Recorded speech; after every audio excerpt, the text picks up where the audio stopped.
So, team, the context of this topic really begins with a really powerful moment in a case that Ravi was presenting to us to on VMR on Wednesday, where I'll set the stage.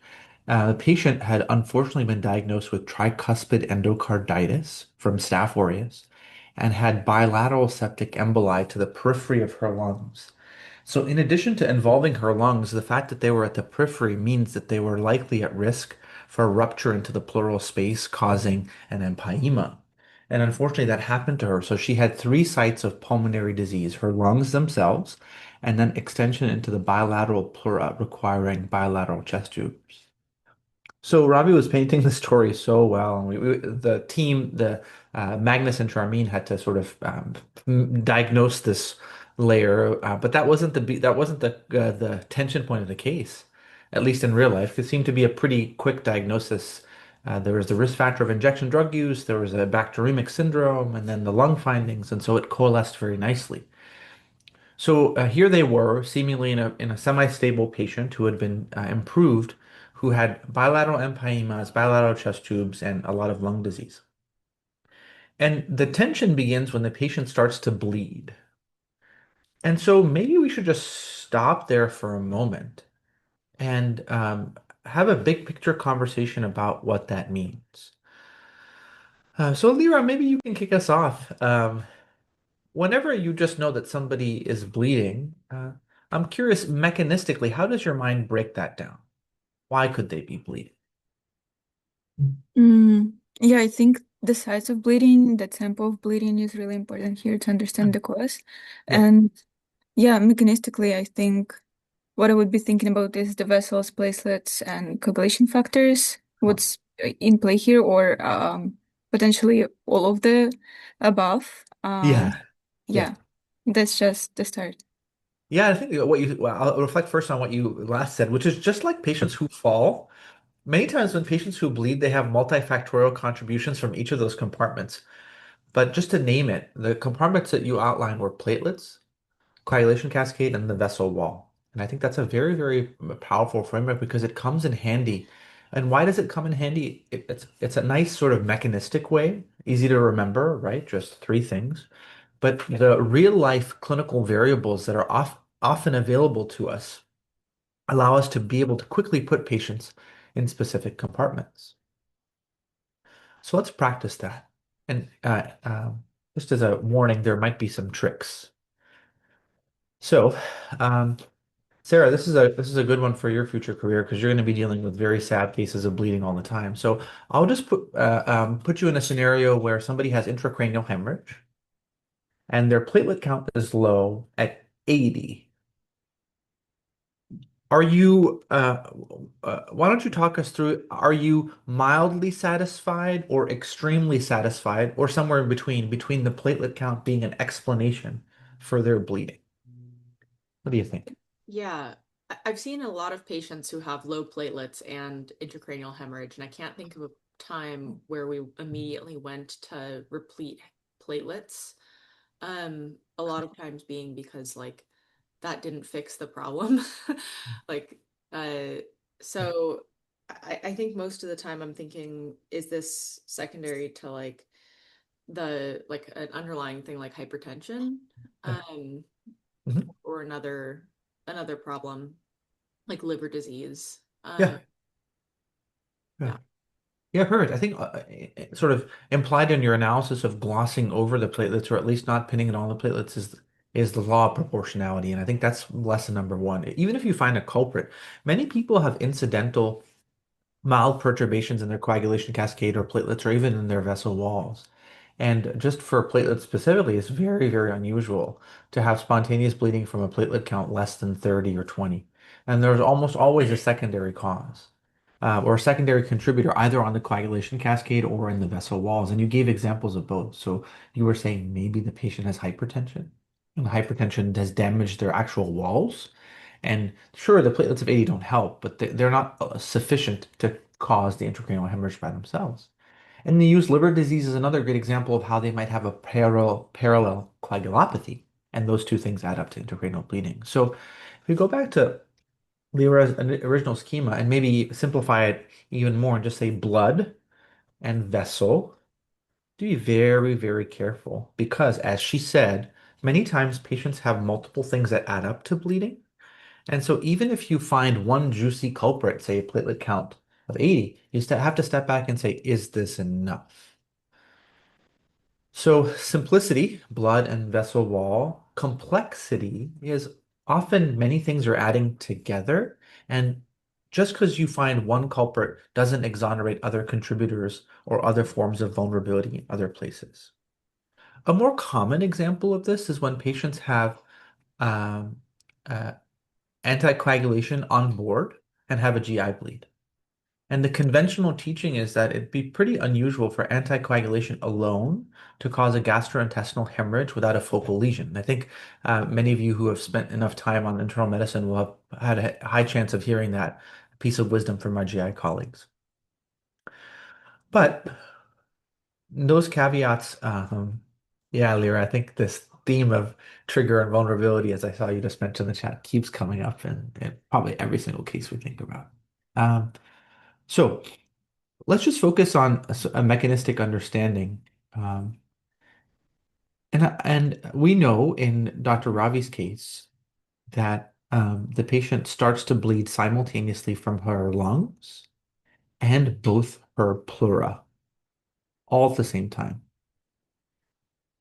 So Pranay, maybe I can ask you just to reflect with us about what three places of simultaneous bleeding, how does that help you make progress diagnostically?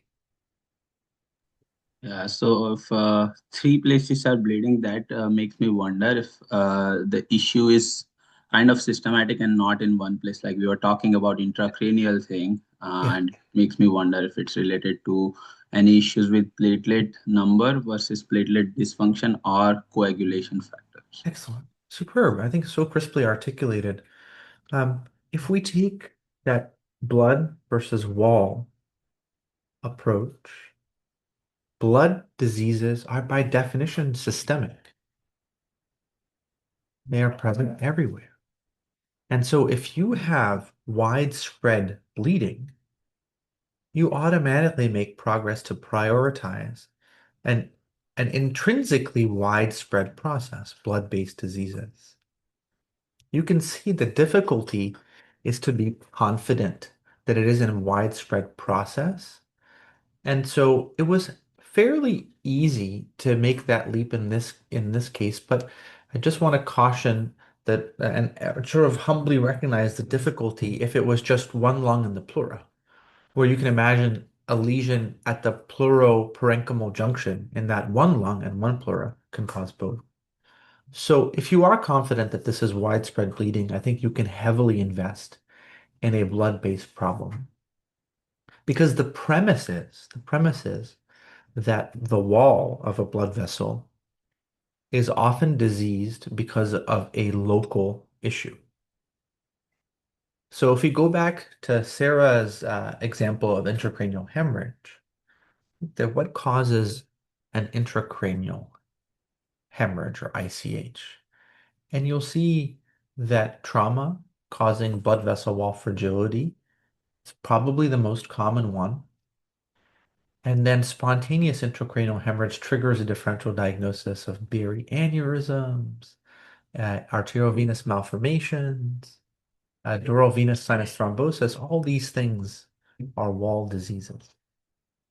And in a separate session, in the future, we'll try to organize those wall diseases because I think that they're very, very interesting and can be approached pretty simply in an organized way.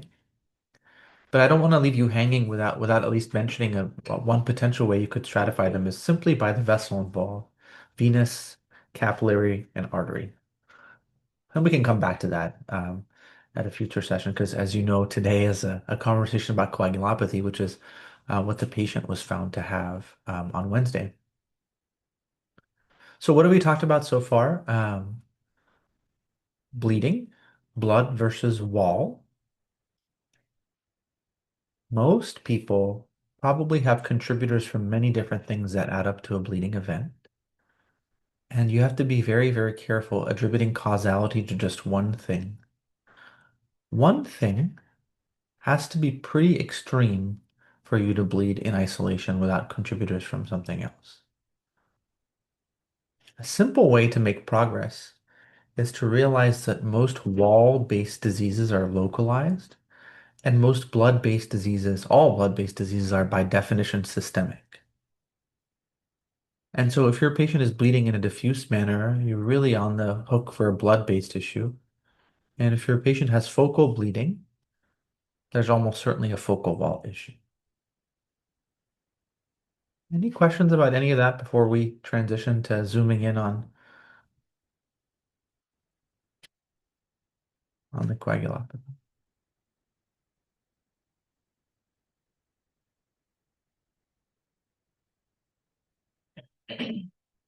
Okay, awesome. So Glenn, maybe you can kick us off. I'm curious, when you hear the words coagulopathy, what does that mean to you?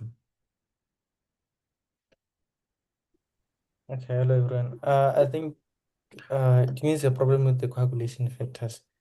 I think the most common one would be the mutation in the factor 5 Leiden mutation. Yeah. Excellent. You're absolutely right that when we say a patient has a coagulopathy, we're saying there's something wrong with the coagulation factors. And just to ask you one follow-up question, Glenn, when you think coagulopathy, do you think that uh, a problem with the coagulation factors causing thrombosis or causing bleeding is best captured in the term coagulopathy? Oh, I get you. It's more associated with bleeding rather than Say that again, uh, sorry? it's more associated with bleeding rather than Yeah. thrombosis. Yeah. Exactly, exactly. And so coagulopathy, a problem with the coagulation factors. Factor 5 is certainly one of those coagulation factors. A mutation in factor 5 causing factor 5 Leiden causes a thrombotic disorder. And so you're more thinking issues with those factors causing bleeding. Awesome.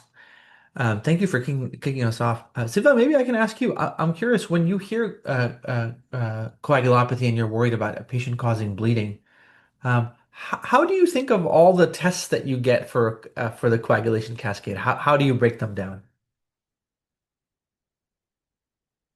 Oh, I think you're muted to pull up a picture while you talk. Yeah, yeah. Usually I think of whether it is primary or secondary. Awesome. In primary, I think of platelets, so I Mhm. see the platelet count.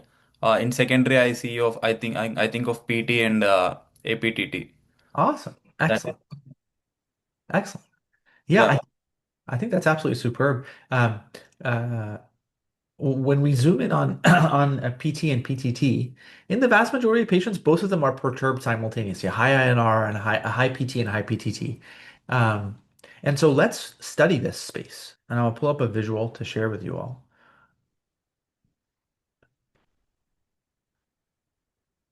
So,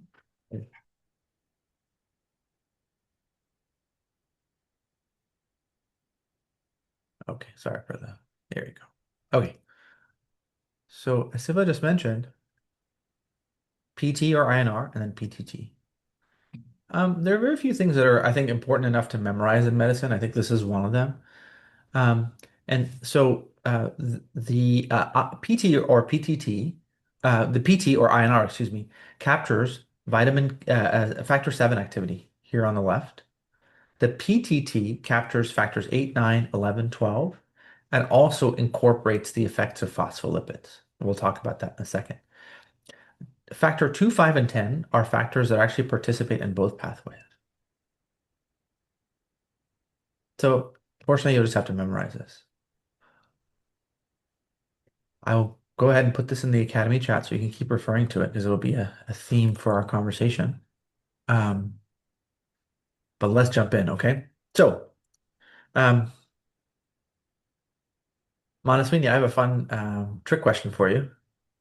So you have a patient who has a very, very high PTT, but they are not bleeding, and they never have. What thoughts does that generate for you?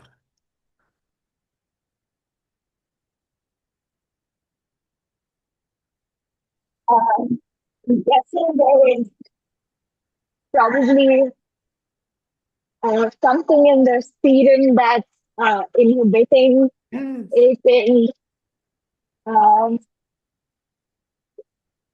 or probably we have um, something else acting like um, taking the place of the factor that, yeah, in those lines. Yeah. I'm not too sure. Yeah, you're absolutely right. You have to be very, very careful when you look at these coagulation studies, and you have to put them in the context of the clinical event. And just because your PTT is very high does not mean that you are at risk of bleeding. Usually, the best way to analyze these results is to put them in the context of the patient having already been bleeding, and then you take this to localized lesion. If the patient does not have a clinically meaningful bleeding event and has a coagulation cascade perturbance, you are very likely to be fooled. And so before we study how these things help us, let's study how these things fool us. So Saket, just last week, I got an alarm call for a patient who was not bleeding, who had a PTT that was extremely high. So this is preparing you for next year. What do you think is the most common cause of a complete fake out PTT that patient isn't bleeding from? Um, he could be on an anticoagulant. Yeah. There's a specific form and a specific reason why patients can have a fake out anticoagulant is when there's heparin in the test tube but not in their body. And many times we use heparin locks or in patients with dialysis catheters or whatnot to actually instill and keep the catheter patent, but not in the body. And so heparin contamination is a very, very common reason for a fake out PTT. So that'll be probably common cause number one. And the clues will be that the patient has never had a coagulopathy before. So you look back at their prior PTTs, it's new. And the clues are that they look great and they're there for another reason. So heparin contamination is a very, very big one. Awesome. Aaron, another fun one for you. A patient has a super high PTT, but has horrific thromboses, not clotting, not a bleeding, excuse me. What do you think of that? Hmm. So the PTT is high, but they are thrombosing. Hmm? Um, I'm not too sure. Maybe Yeah. um, would that be like the something like the antiphospholipid Yeah, antibodies, exactly like right. the false positive Exactly right. increased PTT, but they're still actually prone to thrombose. Exactly right. Yeah, you nailed it. If you pull up that visual in the Academy chat, it'll remind you that um, not ju not just the coagulation factors participate in the PTT assay, that phospholipids are an essential component to that assay. And so they're a reminder that even though we think that the PTT is a pure coagulation cascade marker, it is not. It incorporates other things, including phospholipids. And so isolated elevation in PTT in a patient with thrombosing is a very strong clue to APLS. So heparin contamination, phospholipids are probably the ones that you are realistically likely to see. Um, Simi loves my very, very hard questions. And the Simi, this is impossible to know, but why not try? And you'll be forever grateful if you experience it.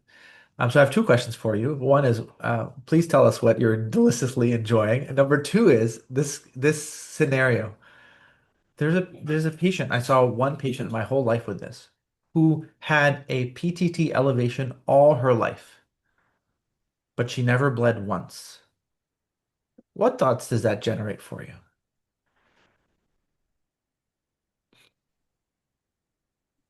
First of all, I've had two questions, but I'm eating Oreo bites, which are really Oh, nice. nice. And for the second question, I think that it is either that it is one-time test that might not be correct, but it is a lifetime test, so it would be correct.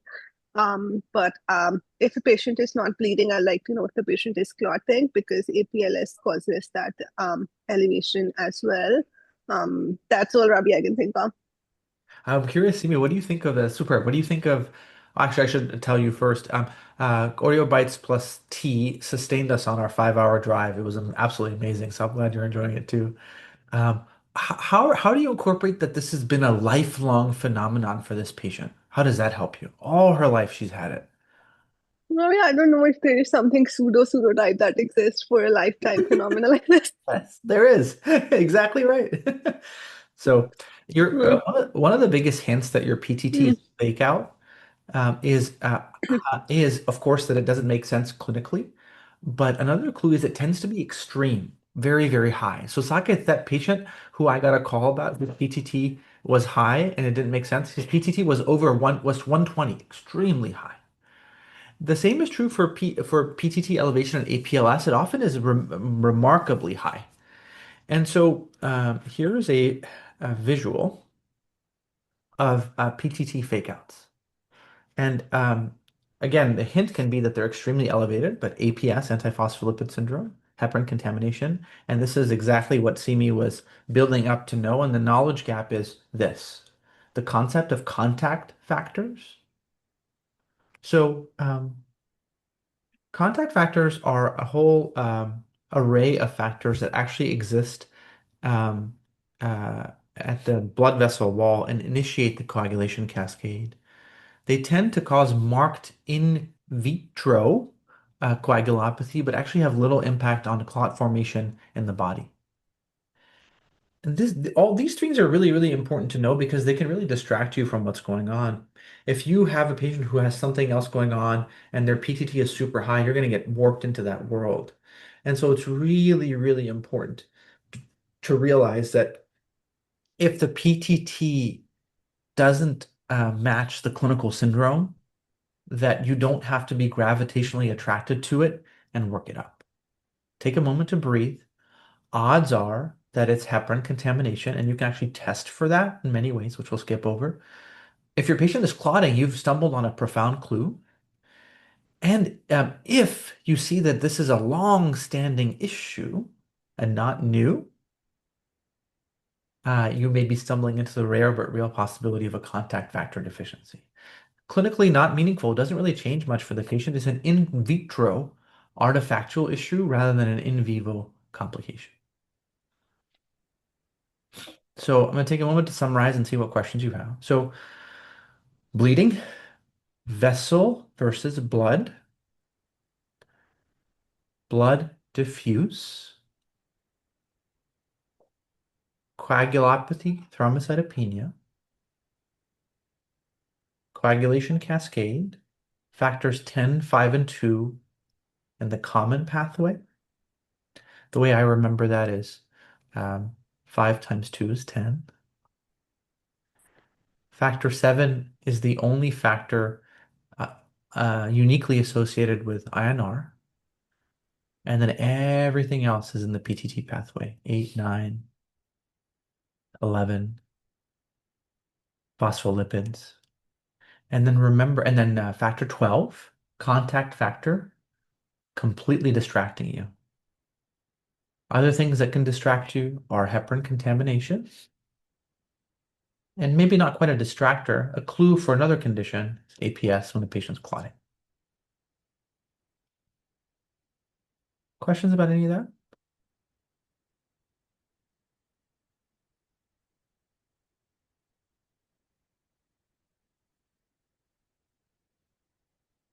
Awesome.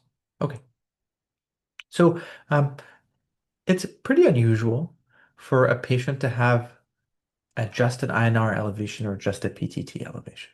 Vast majority of patients, when they have coagulopathy, as is the theme for this entire spiel, usually have both INR and PTT elevation. And that helps you localize the lesion to either all the factors or to the subset of factors that are in the common pathway, factors 10, 5, and 2.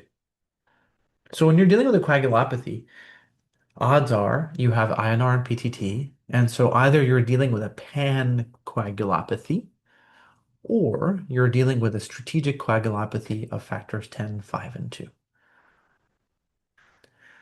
So Jillian, maybe we can reflect together.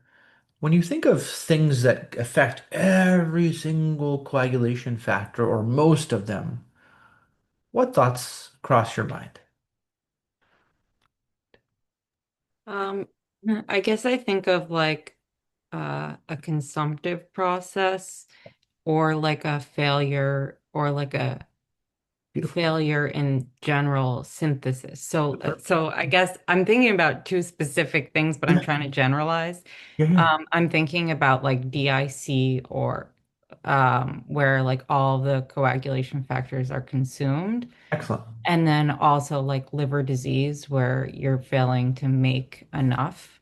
Yeah, Um, yeah. and I guess I could probably try to think of other examples of those two categories, but that's what You, first comes to mind. that's exactly what I think of too, Jillian. Whenever you have really a pancoagulopathy, it really is those two conditions. Liver disease, either acute or chronic, or DIC. Um, let's go back in time and um, talk about contributors and other things simultaneously causing this effect. So, um, Lyra, maybe I think we're a full circle. Um, when you're trying to study those patients in the sort of bleeding realm and all the things that could contribute to bleeding, what do you expect the platelet count to be in liver disease and DIC? Yeah, I would expect to be decreased. Exactly right. Exactly right. And that's what makes Ravi's case very, very interesting to me. INR was 4, which is 4 times the upper limit of normal. PTT was twice or 2.5 times the upper limit of normal. Whenever you see that, pancoagulopathy, pan deficiency, or pan consumption. Vast majority of patients with those conditions will have low platelets, and Ravi's patient's platelet count was completely normal. So, David, I'm really curious how you think about this situation, and let's try to get as much juice as what he can. So, a patient has a pancoagulopathy. Sorry, a patient has INR and PTT elevation both, and all you know about them is their platelet count is completely normal. What progress is your mind able to make? I mean, first of all, is like is this patient being or not? Oh, Um, sorry, your voice is really soft. Let me increase my volume. yeah, Yeah. yeah, I think it was my problem. Like, um, first of all, I was thinking if the patient is bleeding or not, because yeah, um, Mm. if the patient is not bleeding, um, I think that the most likely explanation is drugs, and Excellent. um, Yeah.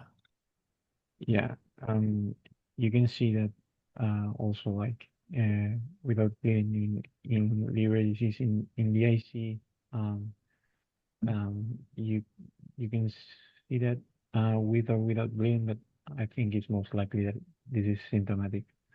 Um, and yeah, I think uh, there are like other situations that are similar to the IC. I think that have like maybe CID like situations such as AML or Mm. um yeah um yeah Yeah. I think your answer is absolutely superb. Whenever you see this, I think meds, meds, meds, meds, meds, as you said, Debbie. Um, when you study the visual that I sent to you all, um, whenever you see a coagulopathy, especially, well, I should just rephrase.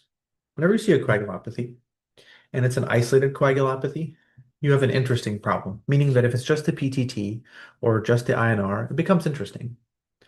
I will say that a PTT elevation in isolation is way more rare and esoteric, but you're also seeing, if we fine tune the reflection of distractors, that a PTT elevation is actually an isolated PTT elevation. It captures all the mimics we talked about. Heparin, which disproportionately affects the PTT, That's why we measure it for patients who are on heparin, APS, which disproportionately affects the PTT, and contact factors, which disproportionately affects the PTT. So an isolated elevation PTT is very, very interesting if it's real, um, but it can easily be a fake out. An isolated elevation in INR can be very, very interesting, but it also has a common, very easy and simple explanation. Siva, do you happen to know that? What in all comers is the most common cause of an isolated INR elevation? I think you're muted, my friend. Your eagerness to share your thoughts is amazing. Sorry, my bad. No. Warfarin. Yes, exactly right. And then just to make that extra step, so what is the mechanism by which warfarin does it? Because I think we can extrapolate from that. Vitamin K. Exactly right. And with that one word, Siva, you're introducing us to another pan-coagulopathy because vitamin K actually causes a large amount of factor issues. Um, it affects factors 2, 7, 9, and 10. And when you look at the picture I have for you, 2 is in the common pathway, 7 is in the INR pathway, 9 and 10, sorry, 2 and 10 are in the common pathway. Factor 7 is in the INR pathway, and then factor 9 is in the PTT pathway. So you see vitamin K can cause a pancoagulopathy.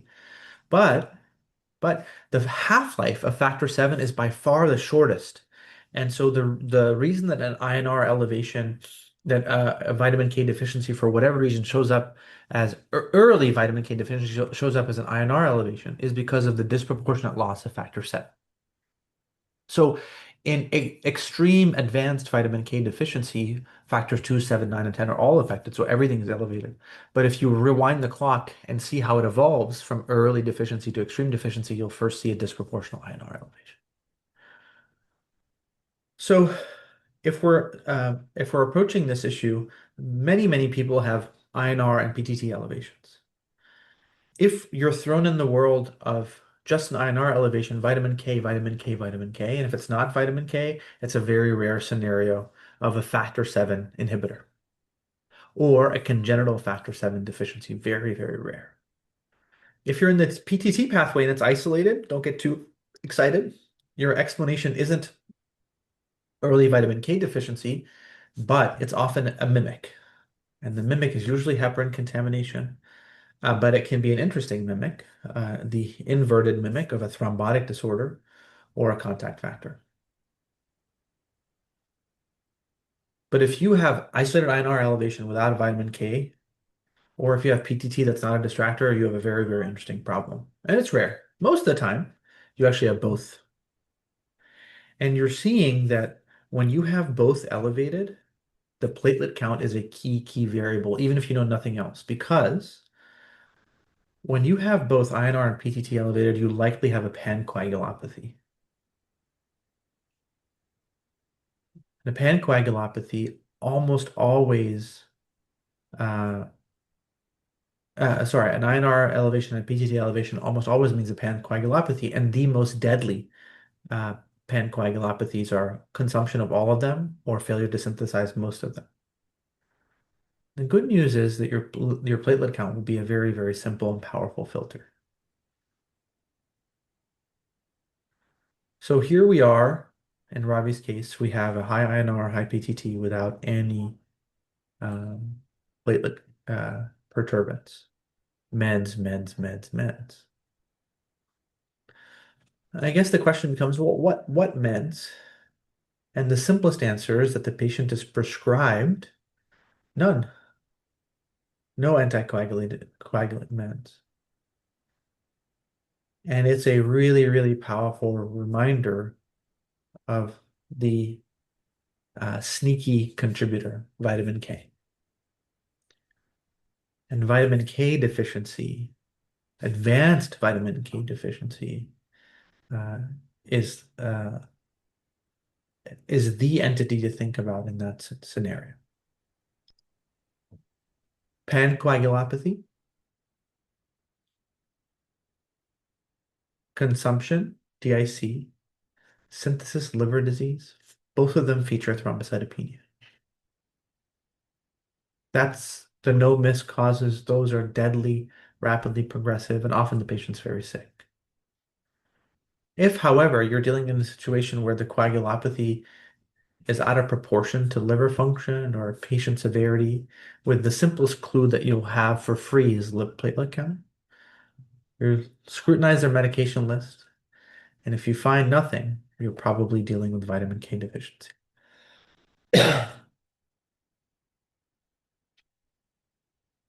And so Rabih's case becomes really a question about why is the patient vitamin K deficient? And this is the power of having these schemas because you can very quickly see that. The clues for that conclusion are apparent. Platelet count normal, med list empty, vitamin K.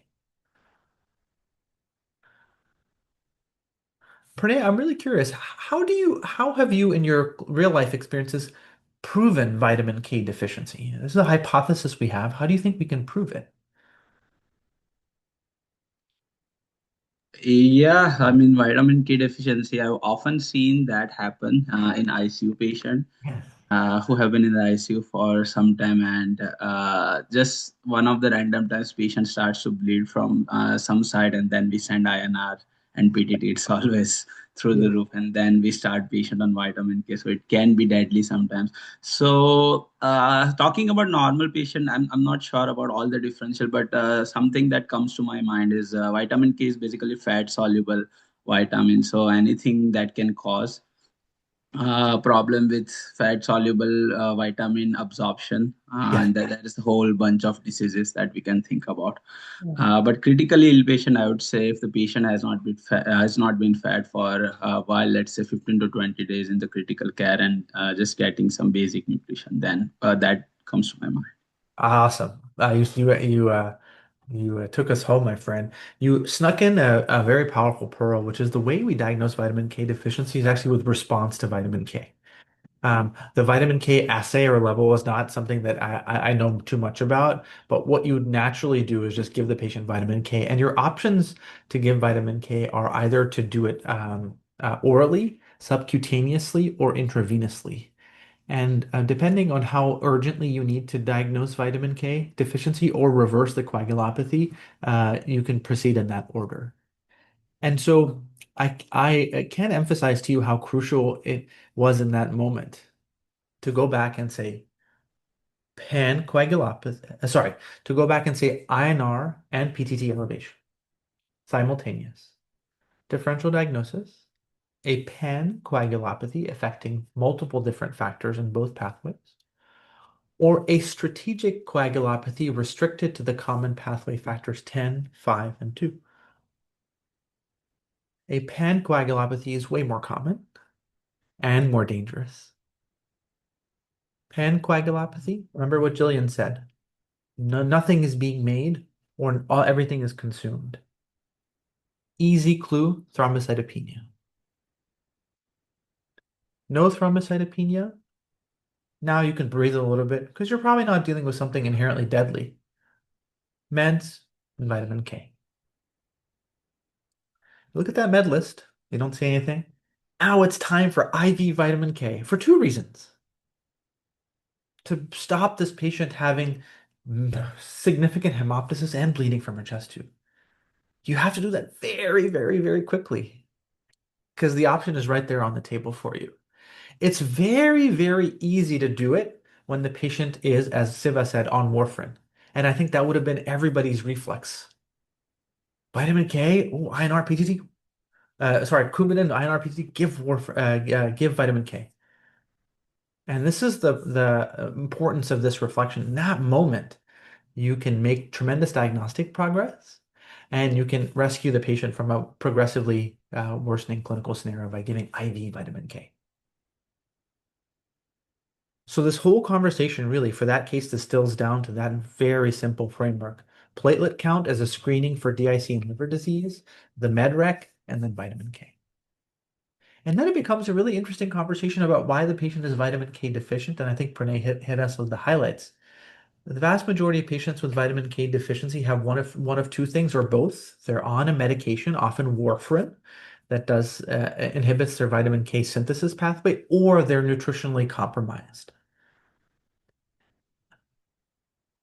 The vitamin K nutritional compromise is a little bit complicated because it includes dietary insufficiency, not eating enough, but also includes malabsorption. And the vulnerability of malabsorption is high because you need a lot of fat to absorb vitamin K. So you can have fat malabsorption. And then finally, um, your gut flora make a lot of vitamin K.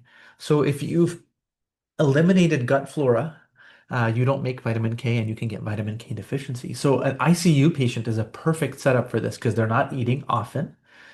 They often have a fat malabsorption because of cholestasis from liver disease, and they're often getting antibiotics. So the triple hit of not eating, not absorbing, and not making gut vitamin K. And those things certainly could be contributing to the cases of a vitamin K deficiency without warfarin.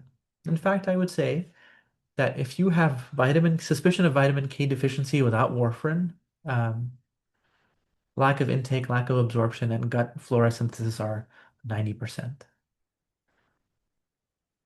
But warfarin isn't the only medication or substance that interferes with vitamin K synthesis. And so for anyone who was there at that session, please feel free to unmute and share what you learned about what other medications can have a warfarin like effect. Anyone who was there? I was on a run, so I couldn't, I don't remember who was there or didn't see who was there. I think it is a cefazolin in that case. I was there. Yeah. Exactly right. Yeah, what did you learn, Siva? Uh, I didn't understand the mechanism. I thought of looking again, but I didn't look. First generation cephalosporins can cause a vitamin K deficiency kind of thing. So in that case, when they withdrew cefazolin, the patient they changed. He became normal. Yeah. Yeah, exactly right. So, any cephalosporin, they have a certain side chain that mimics the effect of warfarin, actually. And who gets it is a little bit complicated because you have to be biologically vulnerable. There are certain people with certain metabolic vulnerabilities that are more and more likely to get this effect. But you can put in your back pocket that essentially, in a subset of patients, cephalosporins are just like warfarin. There's also two other entities that have been described to do this. One is vitamin E. So patients who take are toxic on vitamin E can sometimes competitively bind the vitamin K synthesis pathway and inhibit vitamin K. And so I'll send you all a case report that illustrates that phenomenon. And then, unfortunately, warfarin is essentially is rat poison, and there are other poisons that can do this. And unfortunately, some of them are laced in illicit substances. So there was an outbreak of other non-warfarin rat poisons that laced the cannabis supply in Michigan about a year and a half ago. And patients came in with ridiculously high INRs and bleeding. So what does vitamin K come down to? It comes down to drug-drug interactions or drug effects. Warfarin is the most common one, but it's not the only one. What are the ones worth you knowing about? It's worth knowing that other substances exist.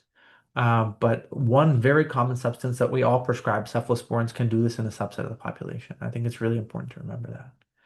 Absent that, it's not eating, not absorbing, and not making vitamin K from gut flora. So let's do a 1 minute recap and then we'll just open it up for questions from everybody.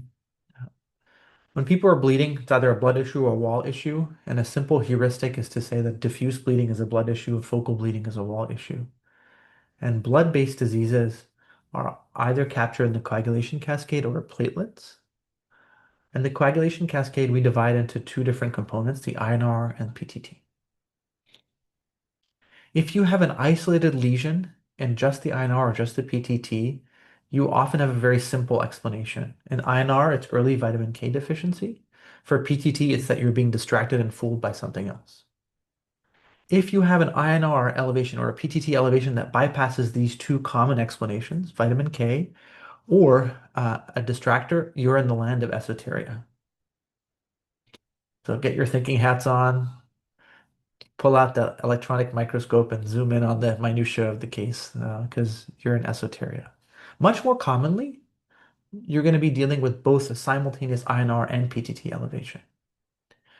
And you can humbly recognize that that could still represent esoteria because it could represent a focal lesion in factors 10, 5, or 2, but it more often represents a diffuse disease of things affecting many different coagulation cascade parameters at the same time.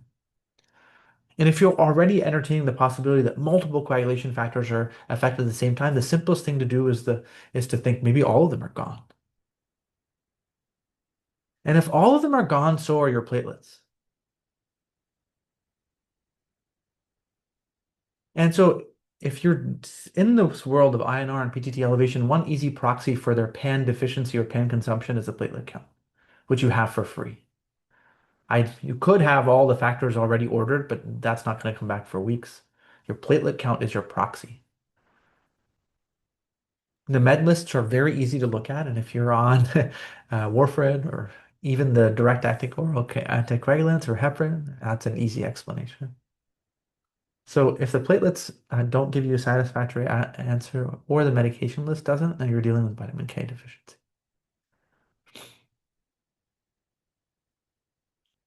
Vitamin K deficiency isn't complex, thankfully, because it's often answered easily by looking at the med list again with warfarin or by realizing the patient's not getting enough because they're not eating, absorbing, or they've been given antibiotics to eradicate their gut flora. But now you know that the med list for vitamin K deficiency isn't just a routine med list. It's looking for cephalosporins and very, very rarely toxidromes. Toxidromes from vitamin E misuse um, or illicit drugs infiltrating the drug supply. And that's it. Questions, thoughts, reflections?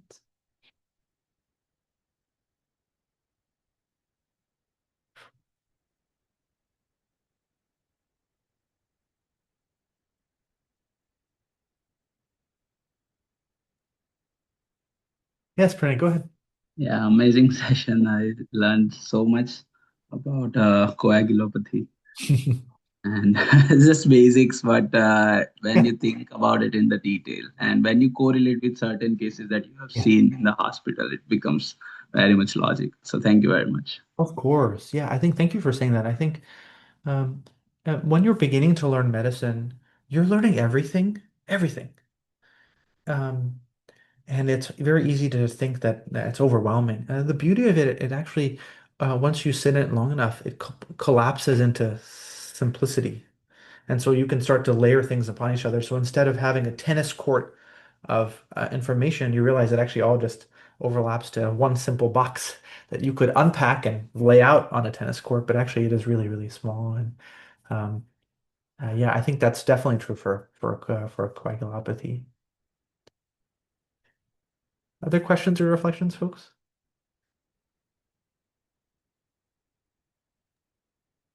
Sorry. Um, Yeah. Outside of uh, cephalosporins, do you have any other drugs outside of Coumadin, like warfarin, etc. Um, in mind that can cause okay. Um, I was ready for you. yeah, because I don't know where did I get it, but in Yeah. my mind, like I had an schema, and amiodarone was also in that schema. Yeah. Um, don't know what it came, and reading just reading now about why cephalosporins can cause coagulopathy. They also mention like one of the main mechanisms that uh, the alteration in the gut flora. So like it's commonly said that Yeah. broad spectrum antibiotics. Do you think other antibiotics could also do it? Yeah. Or? Yeah, no, no, for sure. So, um, when I think the most common scenario, David, is when you're on Coumadin and you have Coumadin, amiodarone will prolong the half-life. There's a drug-drug interaction, and so your warfarin dose is effectively doubled or quadrupled. Um, And so I think whenever your patient is on warfarin, one of the reasons that they can have a sudden increase in their INR is that their effective warfarin dose is increased, and drug-drug interactions are very common. And um, all of you who are in training now will not have to go through that issue as much as I did when I was a resident, where DOACs were not available. And so every time I was prescribing a medication in a patient with warfarin, I'd have to talk to the pharmacist. It was that complicated, and amiodarone is definitely on that list. And yeah, in a patient who is on warfarin, when you give them antibiotics, including cephalosporins, their INR will go very, very high. It's a knowledge gap for me, David, about whether amiodarone can independently cause a vitamin K deficiency outside of warfarin. I don't know that, but my current knowledge would say no. Um, and yeah, I mean, I think cephalosporins and many antibiotics, any antibiotic that causes you to be at risk for C. diff is on the same list of causing vitamin K gut flora depletion. What's really, really interesting about cephalosporins is that they're I'm sure that a component of their vitamin K deficiency is exactly that. But when you compare them to other antibiotics, they have this markedly disproportional effect, as was the case in Ravi's case. So yes, cephalosporin's mechanism of causing a coagulopathy is definitely multifactorial. Um, yeah. I have one question, sorry, if that's okay. Of course. And sorry, I couldn't put my camera on. My battery's on its knees. No, it's okay. It's all good. So my question was, thank you for the session as well. So my question is, say for example, someone's got an inflammatory process going on, and so they've got a reactive thrombocytosis, Uh-huh. but that's sort of masking the potential of them having a thrombocytopenia. They've still got an INR and APTT that is like high. Mhm. Would you still Yeah. treat them with I guess giving them vitamin K is not the end of the world, but would you wait for that thrombocytosis that's inflammatory to subside and then do further investigations? I hope that makes sense. Yeah, yeah, no, it's a fantastic question. I think the root of your question, Pavandeep, is the idea that maybe correct me if I'm wrong, but I'm going to try to get to the heart of the tension and that I can see in your case, which is thrombocytosis, potentially thrombogenic, and then if you rapidly correct a coagulopathy, the patient may clot more. Or yeah, well, let's zoom in on the tension that you're worried about. Is that a fair Yeah, crystallization of the concern? that's correct. Yeah. Yeah, and I think that the good news I can share with you is, remember, Pavandeep, when Sarah and I were chatting about a low platelet count and bleeding, and how even if your platelet count is 80, that's not sufficient to explain why you might bleed. Your platelet count needs to be much, much, much lower. And the same is true for thrombocytosis. So when you're studying thrombocytosis and thrombosis, the vast, vast, vast majority of patients with thrombocytosis have no elevated clotting risk because of the platelet count. It's a very interesting concept. Even when your platelet count is over 1 million in US units, your thrombosis risk is actually largely determined by the underlying cause of your thrombocytosis. And so there are two things that live under the realm of thrombocytosis that markedly increase your risk for clot. One is cancer, and two are the myeloproliferative neoplasms like essential thrombocytosis. So the risk of thrombosis and thrombocytosis is largely driven by the underlying lesion. So if you have thrombocytosis from osteomyelitis or TB, your clot risk is not much elevated. So the administration of vitamin K um, probably doesn't influence your clot risk too much, because it doesn't influence the underlying cancer in any way that I can imagine. So I would be very, very comfortable giving a patient with a coagulopathy who has high platelet counts vitamin K. Perfect. Thank you. Yeah. You do bring up a really important space, which is that um, some patients do have a rebound thrombotic risk if you give them vitamin K. And we can talk about this at a later time, but the main subset of patients are patients who have mechanical valves. So if you have a mechanical aortic valve and you are going to give vitamin K, you probably need all the subspecialists and the consultants to do that, because you could clot off that valve and really harm your patient. So the concept that you're getting at is crucial.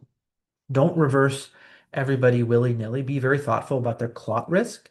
And most people, it's okay, except in patients who have mechanical valves. Their thrombosis risk is measurably high.